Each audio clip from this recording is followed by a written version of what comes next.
क्या आपने कभी सोचा है कि कुछ टीमें मुश्किल हालात में भी एकजुट क्यों रहती हैं, जबकि कुछ टीमें छोटे से टेंशन में भी टूट जाती हैं?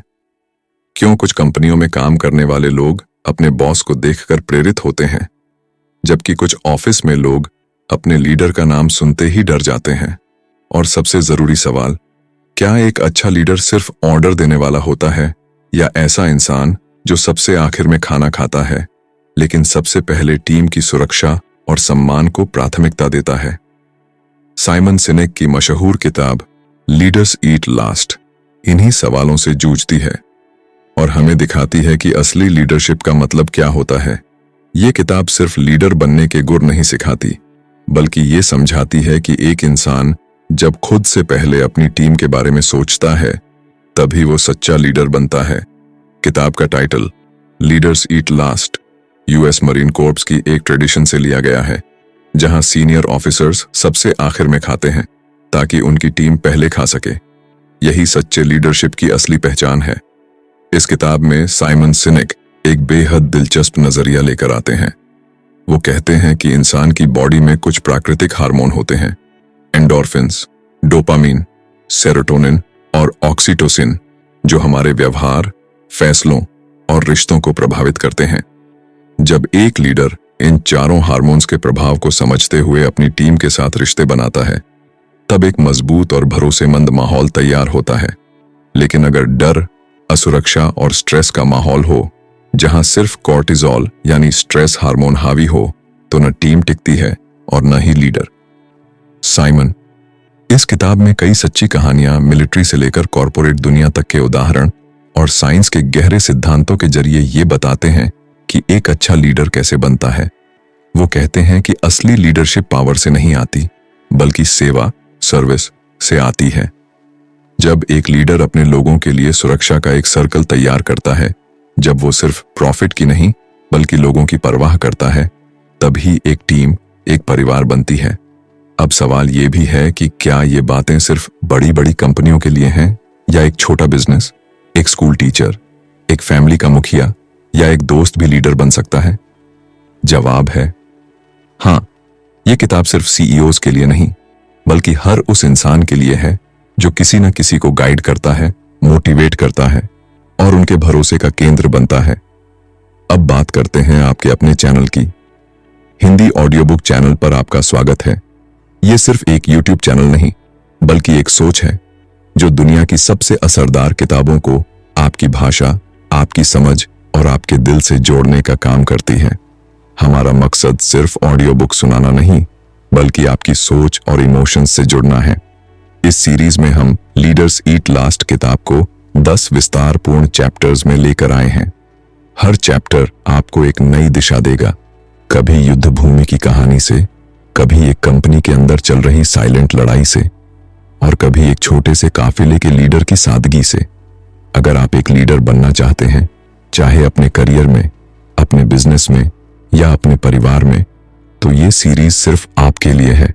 और अगर आप पहले से किसी टीम को लीड कर रहे हैं, तो ये किताब आपको खुद से सवाल पूछने पर मजबूर करेगी। क्या आप अपनी टीम को एक सुरक्षित वातावरण दे रहे हैं? क्या आप उस लीडर की तरह हैं जो सबसे आखिर में खाता है? तो चलिए शुरू करते हैं ये इंस्पायरिंग सफर, किताब लीडर्स ईट लास्ट के साथ, सिर्फ हिंदी ऑडियो बुक चैनल पर, जहां किताबें बोलती हैं और आप दिल से सुनते हैं। Chapter 1, protection from above. Harshit एक नए जॉब पर पहली बार पहुंचा था। उसका चेहरा उम्मीदों से भरा था, लेकिन अंदर एक अजीब सी बेचैनी भी थी। नया ऑफिस, नए लोग और सबसे जरूरी, नया बॉस। पहले ही दिन लंच ब्रेक के समय उसकी मुलाकात अपने डिपार्टमेंट के सीनियर से हुई। नाम था मेहरा सर। मेहरा सर उस ऑफिस के सबसे पुराने और भरोसेमंद लोगों में से थे और उनके चेहरे पर एक अलग ही सुकून झलकता था। हर्षित ने धीरे से पूछा, सर, यहां लोग इतने शांत और कॉन्फिडेंट क्यों हैं? कोई डर नहीं, कोई स्ट्रेस नहीं? मेहरा सर मुस्कुराए और बोले, क्योंकि यहां हमारे लीडर हमें बचाने के लिए सबसे आगे खड़े रहते हैं। हमारे बॉस मिस्टर अनानाड हमेशा कहते हैं, जब तक मैं हूं तुम लोग चिंता मत करना। और ये सिर्फ बातें नहीं हैं बेटा, वो सच में हमारी ढाल बनते हैं। यही है इस चैप्टर का मूल भाव, प्रोटेक्शन फ्रॉम अबव, यानी एक ऐसा माहौल जहां लोगों को इस बात की सुरक्षा महसूस हो कि उनका लीडर उनके साथ है। साइमन सिनेक बताते हैं कि जब कोई इंसान किसी संगठन में काम करता है तो वो सिर्फ सैलरी के लिए नहीं आता। वो चाहता है कि उसका सम्मान हो, वो सुरक्षित महसूस करे और उसे ये यकीन हो कि अगर कोई दिक्कत आएगी तो उसका लीडर उसकी ढाल बनेगा। साइमन कई उदाहरणों के जरिए ये समझाते हैं कि इंसान का दिमाग एक सर्कल ऑफ सेफ्टी की तलाश करता है। हम जब प्राचीन जंगलों में रहते थे तो हमारा दिमाग हर वक्त खतरों से अलर्ट रहता था, लेकिन जब हमें किसी समूह में सुरक्षा और अपनापन मिलता था तब हमारा दिमाग रिलैक्स करता था और हम खुलकर काम कर पाते थे। आज के जमाने में भी इंसान वही पुराना है। अगर ऑफिस का माहौल डर, जलन और राजनीति से भरा हो तो लोग सिर्फ अपनी बचत में लग जाते हैं, लेकिन अगर एक सच्चा लीडर उन्हें एक सर्कल ऑफ सेफ्टी देता है तो वही लोग टीम बनकर चमत्कार कर सकते हैं। साइमन एक एयरक्राफ्ट स्क्वाड्रन की कहानी सुनाते हैं जहां एक पायलट ने अपने साथी को बचाने के लिए खुद को खतरे में डाल दिया। पूछने पर उसने कहा, because he would have done the same for me, यानी जब एक इंसान को भरोसा हो कि उसका साथी या लीडर उसे कभी अकेला नहीं छोड़ेगा, तब वह अपनी जान तक की बाजी लगाने को तैयार हो जाता है। हर्षित जब कुछ महीनों बाद अपने काम में रम गया तो उसने भी एक नया जूनियर ट्रेन करना शुरू किया। वो वही बातें दोहराता जो उसने मेहरा सर से सीखी थी। डरो मत, जब तक मैं यहां हूं तुमसे कोई गलती नहीं कहलवाएगा। हम साथ काम करेंगे और साथ सीखेंगे। धीरे धीरे हर्षित भी उस माहौल का हिस्सा बन गया जहां डर की जगह भरोसा था और ऑर्डर की जगह सपोर्ट था। इस पहले चैप्टर में साइमन सिनेक हमें याद दिलाते हैं कि एक असली लीडर सिर्फ टारगेट या रिजल्ट्स की बात नहीं करता, बल्कि वो एक सुरक्षा का घेरा बनाता है जहां लोग खुलकर सोचते हैं, सवाल करते हैं, गलतियां करते हैं और आगे बढ़ते हैं। जहां लीडर सबसे आगे खड़ा होता है, कभी गाली खाने के लिए, कभी मुश्किल फेस करने के लिए, ताकि उसकी टीम शांति से काम कर सके। क्या आपके आसपास भी ऐसा कोई लीडर है, या क्या आप खुद ऐसा लीडर बनना चाहते हैं? अगर हां, तो इस सफर में साइमन सिनेक की बातें आपके लिए दिशा बन सकती हैं। Chapter 2, employees are people 2। Harshit अब अपने काम में ढल चुका था। वो वक्त पर आता, पूरे मन से काम करता और जूनियर्स की भी मदद करता। एक दिन ऑफिस में अचानक एक मीटिंग बुलाई गई। एचआर टीम ने सबको कॉन्फ्रेंस रूम में इकट्ठा किया और कहा, कॉस्ट कटिंग के चलते कुछ लोगों को निकाला जाएगा। ये सुनते ही सबकी सांसें रुक गईं। हर्षित की भी धड़कनें तेज हो गईं। क्या उसका नाम भी लिस्ट में होगा? उसने अपनी कुर्सी पर बैठे बैठे सोचना शुरू कर दिया। मैंने तो मेहनत की है, काम में कोई गलती नहीं की, फिर भी अगर। उसी वक्त मिस्टर अननाड अंदर आए। उनका चेहरा गंभीर था। उन्होंने कहा, मैं जानता हूं कि आप सब डरे हुए हैं, लेकिन सुनो, यहां से कोई नहीं जाएगा। हम किसी का खर्च नहीं काटेंगे, बल्कि अपने मुनाफे से एडजस्ट करेंगे, क्योंकि आप लोग सिर्फ एम्प्लॉइज नहीं हो, आप लोग इंसान हो, और इंसानों को हम कभी एक्सेल शीट में नंबर बनाकर नहीं देख सकते। यह सुनते ही कमरे का माहौल बदल गया। लोगों की आंखों में नमी थी। किसी ने सर झुका लिया तो कोई चुपचाप मुस्कुरा दिया।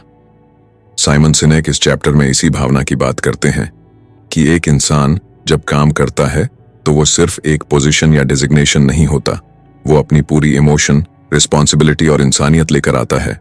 और जब कोई लीडर उसे सिर्फ एक कॉस्ट या नंबर समझता है तो वह उसका सम्मान छीन लेता है। साइमन बताते हैं कि आज की कॉर्पोरेट दुनिया में कई कंपनियां प्रॉफिट को इंसानों से ऊपर रखती हैं। जब भी फाइनेंशियल दबाव आता है, सबसे पहले एम्प्लॉइज को निकाला जाता है, लेकिन असली लीडर वो होता है जो अपने लोगों को आखिरी तक बचाने की कोशिश करे। साइमन एक फैक्ट्री की कहानी सुनाते हैं जहां मंदी के दौरान सीईओ ने फैसला लिया कि कोई भी कर्मचारी नहीं निकाला जाएगा। उसने कहा, हर कोई कुछ दिन की छुट्टी लेगा, लेकिन कोई अपनी नौकरी नहीं खोएगा। इससे कंपनी को भी नुकसान नहीं हुआ और एम्प्लॉइज को यह एहसास हुआ कि वे ऑर्गेनाइजेशन का हिस्सा हैं, न कि बोझ। हर्षित ने उस दिन मिस्टर अननाड की तरफ देखा तो उसे सिर्फ एक बॉस नहीं, बल्कि एक इंसान नजर आया जो अपने लोगों को आंकड़ों में नहीं, भरोसे में मापता था। उसकी आंखों में वो चमक थी जो तब आती है जब कोई यह महसूस करता है कि वो महज एक मशीन नहीं, बल्कि इस टीम का जरूरी हिस्सा है। उस शाम हर्षित जब घर लौटा तो उसने माँ से कहा, माँ, आज ऑफिस में कुछ ऐसा हुआ कि लगा मैं किसी फैमिली का हिस्सा हूं। माँ ने पूछा, क्यों बेटा, क्या हुआ? हर्षित ने जवाब दिया, यहां लोग हमें नौकरी करने वाले नहीं, इंसान समझते हैं। वहीं से हर्षित की सोच बदलने लगी। वो अब सिर्फ टारगेट्स और डेडलाइंस के बारे में नहीं सोचता था, वो सोचता था, मेरे जूनियर का मन कैसा है? वो डरा हुआ तो नहीं? क्या मैं उसकी बात सुन रहा हूं?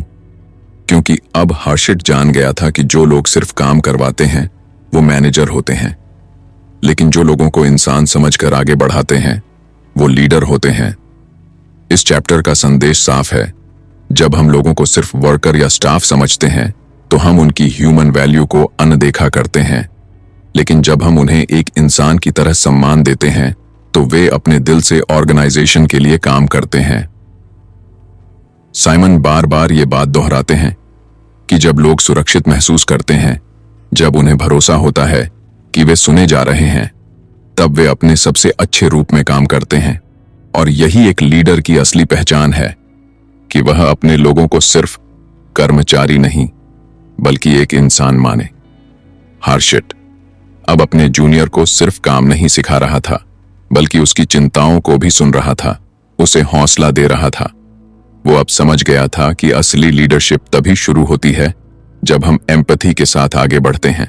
Chapter 3, belonging. हर्षित अब ऑफिस में एक अलग नजरिया लेकर आता था। वो सिर्फ काम नहीं करता था, वो लोगों को समझता था, उन्हें अपना मानता था। एक दिन नया ट्रेनी आया। नाम था रोहान, दुबला पतला लड़का, आंखों में घबराहट और आवाज में झिझक। वो लंच ब्रेक में अकेला बैठा रहता, किसी से बात नहीं करता। हर्षित ने देखा तो उसके पास गया, बोला, आओ हमारे साथ बैठो। अकेले क्यों? रोहान ने संकोच में सिर झुका लिया। नहीं सर, आप लोग सीनियर हैं। हर्षित मुस्कुराया, यहां सब एक ही टीम है, चलो बैठो, खाना शेयर करते हैं। उस दिन रोहान पहली बार मुस्कुराया। साइमन सिनेक इसी बिलोंगिंग की बात करते हैं। वो कहते हैं कि इंसान की सबसे बड़ी जरूरत होती है किसी समूह का हिस्सा महसूस करना। हम काम पर इसलिए नहीं टिकते क्योंकि पैसा मिलता है, हम इसलिए टिकते हैं क्योंकि हमें वहां अपना सा महसूस होता है। जब कोई ऑर्गेनाइजेशन ऐसा वातावरण बनाती है जहां लोग एक दूसरे का सम्मान करें, एक दूसरे की परवाह करें, तो वहां लॉयल्टी अपने आप पैदा होती है। साइमन कहते हैं, एक अच्छा लीडर वो होता है जो एक ऐसा सर्कल बनाता है जिसमें हर सदस्य खुद को सेफ और इंक्लूडेड महसूस करे। यह सर्कल ऑफ सेफ्टी ही है जो इंसान को डर से आजाद करता है। डर नहीं होता तो क्रिएटिविटी आती है, भरोसा होता है और लोग रिस्क लेने से नहीं डरते। हर्षित ने भी यही अनुभव किया था। जब उसे लगा कि मिस्टर अननाड उसके पीछे खड़े हैं, तब उसने और बेहतर काम करना शुरू किया। अब वो दूसरों के लिए भी वही माहौल बनाना चाहता था। रोहान अब हर दिन थोड़ा और खुलने लगा था। उसने एक दिन हर्षित से कहा, सर, पहली बार किसी ऑफिस में लग रहा है कि मैं यहां का हिस्सा हूं। हर्षित ने उसकी पीठ थपथपाई। यही तो जरूरी है। काम तो हर जगह होता है, लेकिन अगर दिल न लगे तो आदमी टूट जाता है। साइमन एक मरीन कॉर्प्स की कहानी बताते हैं जहां एक सोल्जर ने अपने साथी को गोली लगने के बाद भी नहीं छोड़ा। उसने कहा, we never leave a man behind. यही भावना जब कंपनियों में आती है तो लोग अपनी जान भी दांव पर लगाने को तैयार हो जाते हैं, क्योंकि वो जानते हैं यह मेरा ट्राइब है, मेरा परिवार है। हर्षित अब हर नए एम्प्लॉई से मिलकर यही कहता था, तुम अकेले नहीं हो, हम सब साथ हैं। धीरे धीरे पूरी टीम में अपनापन बढ़ने लगा। लोग सिर्फ टारगेट पूरे करने की नहीं, एक दूसरे की मदद करने की सोचने लगे। और यही होता है जब एक लीडर बिलोंगिंग पैदा करता है। साइमन कहते हैं, जब लोग महसूस करते हैं कि वे किसी पर्पसफुल जगह का हिस्सा हैं, तब वे एक्स्ट्राऑर्डिनरी काम करते हैं। हर्षित अब सिर्फ एक एम्प्लॉई नहीं था, वो उस कल्चर का हिस्सा बन चुका था जहां हर कोई एक दूसरे को उठाने में यकीन रखता था। और यही कल्चर किसी भी कंपनी की असली ताकत होता है। Chapter 4, but. हाँ, पर ये दो शब्द सुनने में छोटे लगते हैं, लेकिन किसी भी संगठन में सबसे बड़ा फर्क यही डालते हैं। हर्षित अब टीम का भरोसेमंद सदस्य बन चुका था। लोग उससे सलाह लेते, जूनियर्स उससे सीखते और सीनियर्स उसे सराहते थे। लेकिन एक दिन की मीटिंग में कुछ ऐसा हुआ जिसने उसे सोचने पर मजबूर कर दिया। मार्केटिंग टीम ने एक नया आइडिया रखा जो थोड़ा हटकर था। अगर हम अपने सर्विस के साथ एक फ्री सपोर्ट प्लान जोड़ें तो हमारी ब्रांड लॉयल्टी बढ़ेगी। लेकिन तभी एक सीनियर ने कहा, बट इससे हमारा प्रॉफिट कम हो जाएगा। दूसरा बोला, बट हमारे पुराने क्लाइंट्स को लगेगा कि अब फ्री में सब मिल रहा है। हर्षित चुपचाप ये सब सुनता रहा। उसे समझ आ गया कि यहां कोई आइडिया मरेगा तो इन बट की वजह से मरेगा। साइमन सिनेक इस चैप्टर में बताते हैं कि यह वाक्य सिर्फ बहस या डर नहीं होता, बल्कि यह दर्शाता है कि उस माहौल में साइकोलॉजिकल सेफ्टी नहीं है जहां लोग नया सोचने से पहले डरें कि कहीं उन्हें गलत न समझा जाए। वहां क्रिएटिविटी दम तोड़ देती है। साइमन बताते हैं कि बट असल में प्रोग्रेस का सबसे बड़ा दुश्मन है। जब भी कोई नया विचार आता है तो हम सबसे पहले उसकी कमियां ढूंढने लगते हैं बजाय उसके पोटेंशियल को समझने के। एक बार एक कंपनी में एक इंजीनियर ने एक रेवोल्यूशनरी प्रोडक्ट डिजाइन पेश किया, लेकिन बोर्डरूम में लगातार यही सुनने को मिला, बट मार्केट तैयार नहीं है, बट हमारी टीम में इसकी एक्सपर्टाइज नहीं है, बट अभी रिस्क नहीं ले सकते। और वह आइडिया वहीं दफन हो गया। कुछ महीनों बाद वही आइडिया एक दूसरी स्टार्टअप ने अपनाया और वो मार्केट लीडर बन गई। हर्षित को भी अब समझ आने लगा था कि लीडरशिप सिर्फ ऑर्डर्स देने का नाम नहीं, बल्कि ऐसा एनवायरनमेंट बनाने का नाम है जहां लोग खुलकर सोच सकें, गलती कर सकें और बिना डरे बोल सकें। उसने अगली मीटिंग में तय किया कि वह यह कल्चर बदलेगा। जब अगली बार एक जूनियर ने कहा, सर मेरे पास एक आइडिया है, थोड़ा अजीब लग सकता है, तो हर्षित ने बीच में ही कहा, बिल्कुल सुनाओ, यहां अजीब कुछ नहीं होता, हर नया आइडिया पहले अजीब ही लगता है।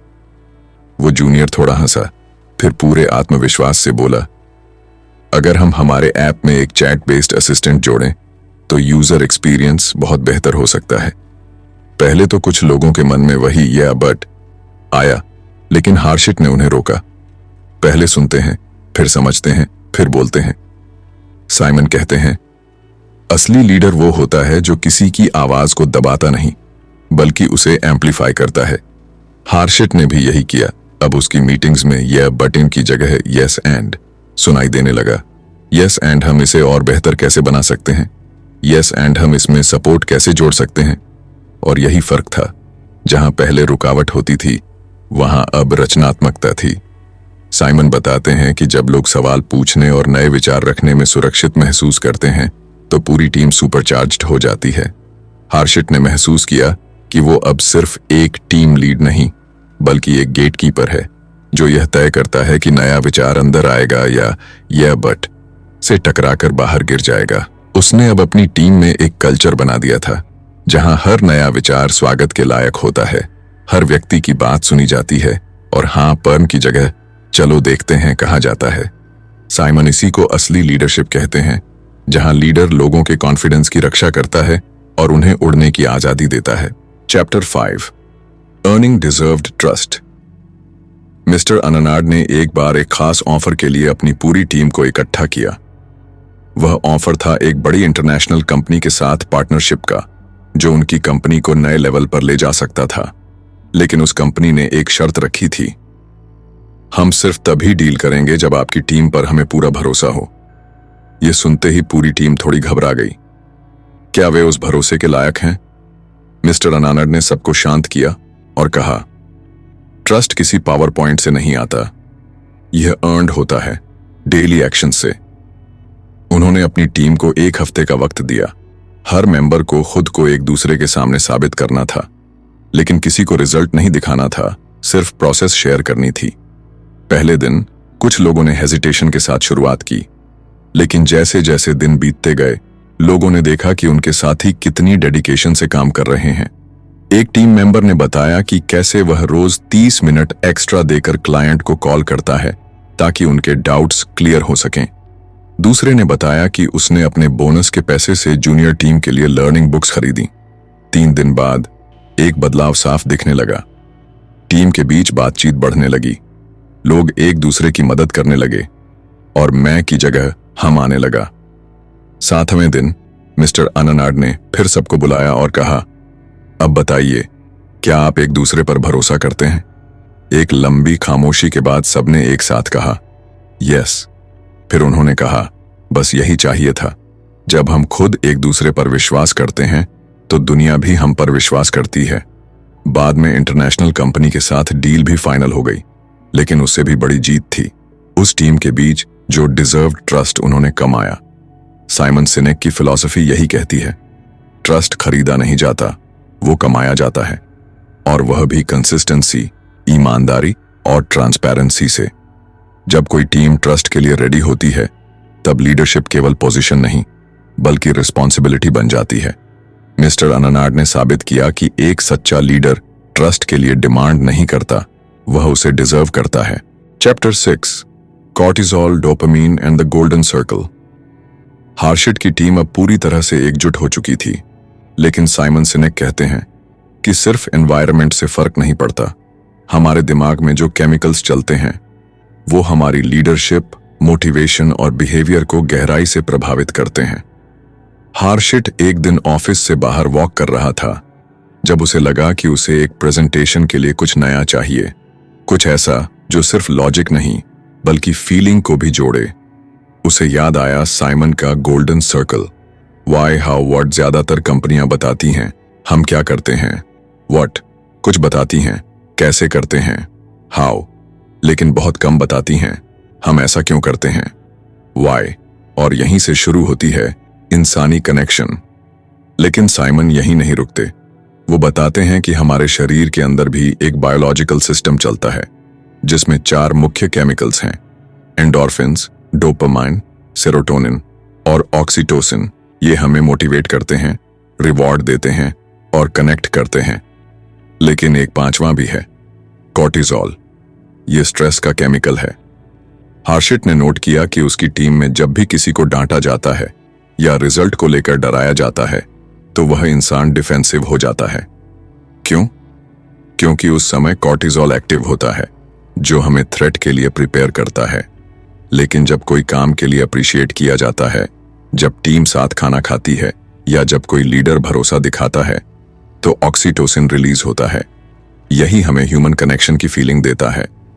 हार्शिट ने अब अपने टीम स्ट्रक्चर को सिर्फ टास्क्स और टारगेट से नहीं बल्कि फीलिंग्स से जोड़ना शुरू किया। उसे समझ आया कि जब कोई टीम मेंबर गोल अचीव करता है तो डोपामीन रिलीज होता है जो इंसान को पुश करता है कि वो और अच्छा करे। लेकिन अगर बार बार गोल बदलते जाए या हर बार डर दिखाकर परफॉर्मेंस ली जाए तो कॉर्टिसोल बढ़ता है जिससे बर्नआउट आता है। हार्शिट ने एक मीटिंग में कहा, हम डोपामीन की लाइन पर नहीं ऑक्सीटोसिन की लहर पर काम करेंगे, ट्रस्ट और रिस्पेक्ट से। अब वह हर हफ्ते एक वाई सेशन रखता था जहां टीम अपने काम के पीछे की वजह शेयर करती थी। किसी ने कहा, मैं इसीलिए मेहनत करता हूं क्योंकि मेरे पापा ने कहा था कि मुझे दूसरों की लाइफ आसान बनानी है। दूसरे ने कहा, मैं इसीलिए कोडिंग करता हूं क्योंकि मैं चाहता हूं कि टेक्नोलॉजी से लोग समय बचाएं। साइमन कहते हैं, When we communicate from the inside out, we talk directly to the part of the brain that controls behavior. हार्शिट अब प्रेजेंटेशन में सिर्फ नंबर्स नहीं दिखाता था बल्कि स्टोरी सुनाता था। क्यों ये कंपनी काम करती है, किसके लिए करती है और इससे किसका जीवन बेहतर होता है। फर्क दिखने लगा था। बोर्ड मीटिंग्स में आंखें चमकने लगी थीं, टीम की एनर्जी बढ़ गई थी और हर मेंबर खुद को एक मिशन का हिस्सा समझने लगा था। साइमन समझाते हैं कि एक ग्रेट लीडर वही होता है जो इन केमिकल्स को पहचानता है और एक ऐसा माहौल बनाता है जहां कॉर्टिसोल की जगह ऑक्सीटोसिन राज करे। हार्शिट ने भी यही किया। अब उसकी टीम सिर्फ परफॉर्म नहीं कर रही थी बल्कि एक पर्पस के लिए चल रही थी। Chapter 7, reality versus perception. Harshit की टीम अब शानदार काम कर रही थी, आंकड़े भी बोल रहे थे और माहौल भी पॉजिटिव था। लेकिन साइमन सिनेक हमें चेतावनी देते हैं, कभी कभी जो दिखता है वो होता नहीं। रियलिटी और परसेप्शन में बहुत फर्क होता है। हार्शिट एक बार एक ऑफ साइट ट्रेनिंग में गया। वहां एक एक्टिविटी रखी गई थी, एक मेज जिसमें टीम को एक ब्लाइंड फोल्डेड सदस्य को बाहर निकालना था। हार्शिट ने सोचा यह तो आसान होगा, लेकिन जैसे ही एक्टिविटी शुरू हुई चीजें बिगड़ने लगीं। एक टीम मेंबर ने कहा, राइट जा। दूसरा बोला, नो नो, थोड़ा पीछे हटो। ब्लाइंड फोल्डेड इंसान कंफ्यूज्ड हो गया और एक जगह जाकर रुक गया। इंस्ट्रक्टर्स ने एक्टिविटी रोक दी और पूछा, तुम रुके क्यों? उस इंसान ने कहा, मुझे लगा कि मैं गलत जा रहा हूं, सब अलग अलग बोल रहे थे। साइमन कहते हैं कि अक्सर ऑर्गेनाइजेशंस में भी यही होता है। सिग्नल्स बहुत होते हैं लेकिन क्लैरिटी नहीं होती। रियलिटी यह थी कि वो इंसान बिल्कुल ठीक दिशा में जा रहा था, लेकिन उसकी परसेप्शन यह थी कि वह गलत है। हार्शिट को समझ आया कि उसकी टीम में भी ऐसा होता है। कभी कभी लोग फीडबैक को क्रिटिसिज्म समझ लेते हैं या साइलेंस को निग्लेक्ट मान लेते हैं। रियलिटी और परसेप्शन के इस फर्क को मिटाने का एक ही तरीका है, क्लैरिटी और कम्युनिकेशन। साइमन बताते हैं कि ग्रेट लीडर्स परसेप्शन की ताकत को समझते हैं। वो सिर्फ सच्चाई नहीं बोलते, वो यह भी सुनिश्चित करते हैं कि लोग उसे सही तरीके से सुने और समझें। हार्शिट ने अब वीकली टीम रिव्यू के साथ एक नया सेगमेंट जोड़ा, परसेप्शन चेक। वह हर मेंबर से पूछता, तुम्हें क्या लगता है कि टीम तुम्हारे काम को कैसे देखती है? और फिर टीम से पूछता, आपके अनुसार उस मेंबर का योगदान क्या है? धीरे धीरे मिसअंडरस्टैंडिंग्स कम होने लगीं। एक बार प्रिया ने कहा, मुझे लगता था कि लोग मेरे आइडियाज को सीरियसली नहीं लेते, लेकिन फिर एक टीम मेंबर ने कहा, नहीं, हम तो तुम्हारे हर आइडिया पर चर्चा करते हैं, शायद हम एक्सप्रेस नहीं कर पाते। साइमन कहते हैं, we can't assume people understand our intentions just because we think they should. Harshit ने अब इंटेंशंस को विजिबल बनाना शुरू किया। जब वह किसी को फीडबैक देता तो पहले कहता, मैं यह कह रहा हूं क्योंकि मुझे तुम्हारी ग्रोथ की परवाह है। जब वह कोई टफ डिसीजन लेता तो टीम को रीजंस के साथ बताता। अब टीम में सिर्फ काम नहीं, समझदारी भी बढ़ने लगी थी। परसेप्शन धीरे धीरे रियलिटी के करीब आने लगी थी। साइमन हमें सिखाते हैं कि लीडरशिप में ट्रांसपेरेंसी एक सुपर पावर है। हार्शिट ने उसे अपनाया और यही फर्क था। पहले लोग सिर्फ काम करते थे, अब वे समझते भी थे कि वे क्यों कर रहे हैं, किसके लिए कर रहे हैं और किस तरह एक दूसरे से जुड़े हुए हैं। रियलिटी और परसेप्शन के बीच जो धुंध थी वो अब छूटने लगी थी। Chapter 8, becoming a leader. Harshit अब उस मुकाम पर पहुंच चुका था जहां उसकी टीम में भरोसा, समझदारी और उद्देश्य तीनों थे। पर साइमन सिनेक कहते हैं, असली लीडरशिप तब शुरू होती है जब आप मैनेजर से लीडर बनते हैं। मैनेजर बनना आसान है, टारगेट सेट करो, रिजल्ट लो, रिपोर्ट बनाओ। लेकिन लीडर बनना मुश्किल है, क्योंकि लीडर का काम है लोगों की सुरक्षा करना, उन्हें डायरेक्शन देना और एक ऐसा माहौल बनाना जहां वो फ्लरिश कर सकें। हार्शिट को यह बात एक इंसिडेंट से समझ आई। एक दिन ऑफिस में एक जूनियर एम्प्लॉई रमेश बहुत परेशान था। उसने गलती से एक गलत ईमेल इन्वेस्टर को भेज दी थी। अब वो डर में था कि कहीं हार्शिट उसे डांटे या टीम के सामने शर्मिंदा कर दे। लेकिन हार्शिट ने उल्टा किया। उसने रमेश को अपने केबिन में बुलाया और कहा, मुझे पता है गलती हुई है, लेकिन मैं चाहता हूं कि अब हम दोनों मिलकर इसे कैसे ठीक करें, इस पर बात करें। रमेश की आंखों में एक चमक थी। वो एक लीडर को देख रहा था, बॉस को नहीं। साइमन कहते हैं, leadership is not about being in charge, it is about taking care of those in your charge. Harshit ने अब अपने स्केड्यूल में हर हफ्ते 1-on-1 लिसनिंग सेशन जोड़ा। यह कोई परफॉर्मेंस रिव्यू नहीं था, यह एक ओपन स्पेस था जहां टीम मेंबर अपनी चिंता, विजन या कोई भी बात शेयर कर सकते थे। धीरे धीरे लोगों का भरोसा इतना बढ़ गया कि एक मेंबर ने कहा, हर्षित, अब मैं काम करने नहीं, अपना कंट्रीब्यूशन देने आता हूं। साइमन सिनेक बताते हैं कि एक लीडर का असली काम तब शुरू होता है जब वह लेगेसी के बारे में सोचने लगे, जब वह यह पूछे कि मेरे बाद क्या बचेगा। हार्शिट ने एक इंटरनल लीडरशिप प्रोग्राम शुरू किया जिसमें हर एक्सपीरियंस्ड मेंबर को एक जूनियर को मेंटर करने की जिम्मेदारी दी गई। अब नॉलेज ऊपर से नीचे नहीं, बल्कि हर दिशा में फ्लो करने लगा। लोग सिर्फ एम्प्लॉय नहीं, फ्यूचर लीडर बन रहे थे। साइमन यह भी समझाते हैं कि एक ग्रेट लीडर वही होता है जो दूसरों को ऊपर उठाता है, खुद से भी आगे।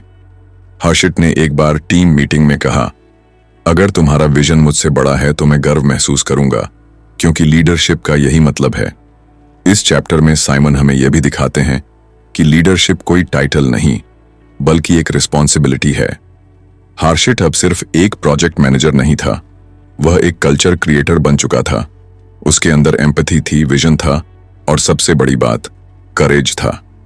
करेज ये कहने का कि अगर गलती हुई तो मैं साथ हूं। करेज ये दिखाने का कि तुम्हारे पास पोटेंशियल है और मैं उसे देखता हूं। और यही करेज, यही विजन उसे एक ट्रू लीडर बनाता है। Chapter 9, snowmobile in the desert. Harshit ने अब तक एक मजबूत, भरोसेमंद और उद्देश्य से भरी टीम खड़ी कर दी थी। हर चीज सही दिशा में जा रही थी। लेकिन साइमन सिनेक कहते हैं, असली चुनौती तब आती है जब आपके पास सारे रिसोर्सेज हों, लेकिन आप उन्हें सही एनवायरनमेंट में यूज न कर पाओ। चैप्टर 9 में साइमन एक बड़ी ही दिलचस्प मेटाफोर देते हैं, एक स्नोमोबाइल की, जो रेत के रेगिस्तान में फंसी हुई है। सोचिए, स्नोमोबाइल एक शानदार मशीन है, स्पीड, कंट्रोल और एफिशिएंसी से भरी हुई। लेकिन अगर उसे बर्फ की जगह रेत पर चलाया जाए तो वो बेकार हो जाएगी। हार्शिट को यह लेसन एक एक्सटर्नल कंसल्टेंट की वजह से मिला। कंपनी ने एक न्यू परफॉर्मेंस सॉफ्टवेयर इंप्लीमेंट किया था जिसे यूएस की एक टॉप टेक कंपनी ने बनाया था।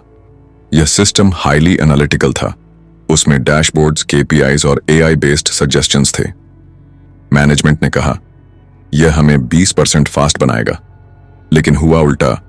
टीम कंफ्यूज्ड हो गई, रिपोर्ट्स के बोझ में क्रिएटिविटी मरने लगी और लोग मशीन्स के हिसाब से चलने लगे। हार्शिट को एहसास हुआ कि उन्होंने स्नोमोबाइल को रेगिस्तान में डाल दिया है। साइमन कहते हैं, the best tools in the wrong environment become burdens. Harshit ने अब उस सॉफ्टवेयर को पूरी तरह हटा दिया और कहा, हम टूल्स अपने एनवायरनमेंट के हिसाब से चुनेंगे, एनवायरनमेंट टूल्स के हिसाब से नहीं। उसने टीम से पूछा, आपको क्या चाहिए जो आपके काम को आसान बनाए, तेज नहीं? प्रिया ने कहा, हमें ऐसा सिस्टम चाहिए जो हमें रिमाइंड करे, पुश नहीं। रमेश बोला, मैं चाहता हूं कि मेरी प्रोग्रेस को इंसान देखे, न कि कोई एल्गोरिथम। हार्शिट ने एक कस्टम वर्कफ्लो बनवाया, सिंपल, ट्रांसपेरेंट और इंसानों के इंटरैक्शन पर आधारित। अब लोग नंबर्स की जगह कॉन्वर्सेशंस पर फोकस करने लगे थे। साइमन इस चैप्टर में बताते हैं कि ऑर्गेनाइजेशंस अक्सर दूसरों की सक्सेस देखकर उनके टूल्स, उनके मॉडल्स और उनके स्ट्रक्चर्स को कॉपी कर लेते हैं, लेकिन भूल जाते हैं कि हर कल्चर, हर टीम का अपना एनवायरनमेंट होता है। हार्शिट ने यह समझा और अपनी टीम के लिए ऐसा इकोसिस्टम बनाया जो उनके नेचुरल स्ट्रेंथ्स को सपोर्ट करे। अब हर व्यक्ति खुद को उस सिस्टम का हिस्सा मानने लगा था, न कि कोई पार्ट जिसे एक मशीन में फिट किया गया हो। साइमन कहते हैं, leaders must create environments in which people naturally thrive. Harshit ने जब अपनी स्नोमोबाइल को बर्फ पर लाकर रखा तो टीम ने वो रफ्तार पकड़ी जिसकी किसी ने कल्पना भी नहीं की थी। Chapter 10, the courage to do the right thing. Harshit अब पूरी तरह से समझ चुका था कि लीडरशिप सिर्फ टीम को मार्गदर्शन देने की बात नहीं है, बल्कि यह अपने कर्मचारियों को यह एहसास दिलाने की भी है कि उनके पास गलत के खिलाफ खड़े होने का साहस है। साइमन सिनेक कहते हैं, असली नेतृत्व तब साबित होता है जब आपको सही काम करने के लिए जोखिम उठाने की आवश्यकता होती है, भले ही उसके परिणाम तत्काल न दिखाई दें। हार्शिट को इस बात का एहसास एक बड़ी चुनौती से हुआ। कंपनी में एक बड़ा प्रोजेक्ट था जिसमें भारी निवेश किया जा चुका था। कई महीनों की मेहनत के बाद प्रोजेक्ट सही दिशा में नहीं बढ़ रहा था। टीम के कुछ सदस्य सोचने लगे थे कि इस प्रोजेक्ट को छोड़ दिया जाए क्योंकि इसमें आगे बढ़ने का कोई रास्ता नहीं दिख रहा था। लेकिन हार्शिट को यकीन था कि अगर वे इसे जारी रखते हैं तो कुछ बेहतर किया जा सकता है, भले ही यह कठिन रास्ता हो। साइमन सिनेक ने कहा है, leaders are willing to make decisions that are unpopular in order to do the right thing. Harshit ने प्रोजेक्ट को जारी रखने का फैसला किया, लेकिन अब उसका तरीका बदल गया। उसने टीम के साथ बैठकर प्रोजेक्ट को नए तरीके से रीडिजाइन किया और सबको विश्वास दिलाया कि अगर हम इसे सही तरीके से नहीं करेंगे तो हमारी कंपनी की वैल्यूज पर सवाल उठेगा। वह जानता था कि यह निर्णय कठिन था और इसके साथ जोखिम भी था, लेकिन वह जानता था कि यह टीम के लिए सही था। कई बार जब हमें कोई गलत काम रोकने का फैसला करना होता है तो हमें असंतोष का सामना करना पड़ता है, क्योंकि लोग उस समय तात्कालिक परिणामों के बारे में सोचते हैं। लेकिन एक सच्चे नेता को उस असंतोष का सामना करने के लिए तैयार रहना चाहिए। हर्षित ने अपनी टीम के सामने यह स्पष्ट किया कि वे सभी एक महान मिशन पर हैं, सिर्फ प्रॉफिट या एक्सपेंशन नहीं, बल्कि एक ऐसा काम करना जो सही हो। कई महीनों बाद वही प्रोजेक्ट जिस पर पहले लोग संकोच कर रहे थे, अब सफल होने की दिशा में बढ़ रहा था। हर्षित की इस कड़ी मेहनत और सही काम करने की हिम्मत ने पूरी टीम को प्रेरित किया और अंततः प्रोजेक्ट न केवल सफलता की ओर बढ़ा, बल्कि इसने कंपनी को नई ऊंचाइयों पर पहुंचाया। साइमन सिखाते हैं कि जब नेता सही काम करने का साहस दिखाते हैं तो वे दूसरों को भी प्रेरित करते हैं और एक मजबूत संगठन का निर्माण करते हैं। हर्षित ने यह साबित कर दिया कि एक महान नेता वही होता है जो अपने सिद्धांतों और मूल्यों के खिलाफ नहीं जाता, चाहे उसके सामने कितनी भी बड़ी चुनौतियां क्यों न हों। अब वह जानता था कि लीडरशिप का असली मापदंड यह नहीं कि आप कब और किसके लिए सही निर्णय लेते हैं, बल्कि यह कि आप अपने विश्वासों को कायम रखते हुए हर परिस्थिति में सही काम करने का साहस दिखाते हैं। इस प्रकार लीडर्स ईट लास्ट की यात्रा ने हर्षित को केवल एक अच्छा प्रबंधक नहीं, बल्कि एक महान नेता बना दिया। लीडर्स ईट लास्ट किताब ने हमें यह सिखाया कि असली नेतृत्व किसी शीर्ष पद पर बैठने या फॉर्मल टाइटल के बारे में नहीं है, बल्कि यह है एक ऐसे माहौल को बनाने के बारे में जिसमें लोग सुरक्षित महसूस करें, अपनी पूरी क्षमता को पहचानें और उसे निखार सकें। साइमन सिनेक ने इस किताब में बताया है कि जब नेता अपनी टीम के लिए सही माहौल तैयार करते हैं, जहां ट्रस्ट और रिस्पॉन्सिबिलिटी की भावना हो, तो न केवल वे अपनी टीम को सफलता की ओर ले जाते हैं, बल्कि वे उन लोगों के दिलों में भी एक गहरी छाप छोड़ जाते हैं जिनके साथ वे काम करते हैं। यह किताब हमें यह भी याद दिलाती है कि नेतृत्व के लिए सिर्फ तकनीकी कौशल या निर्णय लेने की क्षमता नहीं, बल्कि लोगों की परवाह और उनकी भलाई के लिए एक मजबूत भावना की आवश्यकता होती है।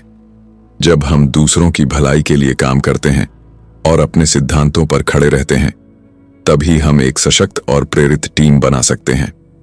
साइमन ने उदाहरणों, सिद्धांतों और जीवन की सच्ची घटनाओं के माध्यम से हमें यह समझाया कि एक असली नेता वही होता है जो दूसरों को सुरक्षित, सम्मानित और प्रेरित महसूस कराता है, ताकि वे अपने सर्वोत्तम प्रदर्शन के साथ एक बड़ी सफलता की ओर बढ़ें। अगर आप एक अच्छे नेता बनना चाहते हैं, तो आपको पहले यह समझना होगा कि नेतृत्व का असली उद्देश्य केवल परिणाम हासिल करना नहीं है, बल्कि एक ऐसा वातावरण तैयार करना है जिसमें हर कोई अपने योगदान से गर्व महसूस करे। हर्षित की तरह हमें भी अपने नेतृत्व में सच्चाई, ईमानदारी और इंसानियत को शामिल करना होगा। अब हम आ गए हैं इस खास यात्रा के अंत तक, लीडर्स ईट लास्ट जैसे अद्भुत किताब की मुख्य बातें आपके सामने लाना सच में एक बेहतरीन अनुभव रहा। अगर आप भी अपने नेतृत्व कौशल को बेहतर बनाना चाहते हैं या अपनी टीम में एक सकारात्मक बदलाव लाना चाहते हैं, तो इस किताब से सीखी गई बातों को अपने जीवन में अपनाने की कोशिश करें। याद रखें, एक महान नेता वही होता है जो दूसरों की भलाई को अपनी प्राथमिकता बनाए रखे, अपने सिद्धांतों और मूल्यों पर खड़ा रहे और जब भी जरूरत पड़े दूसरों के लिए खड़ा हो।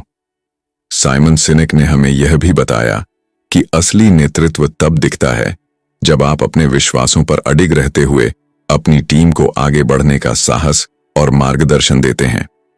अब जब आप इस किताब से जुड़ी इन महत्वपूर्ण बातें जानते हैं, तो इन्हें अपने जीवन में उतारने की कोशिश करें।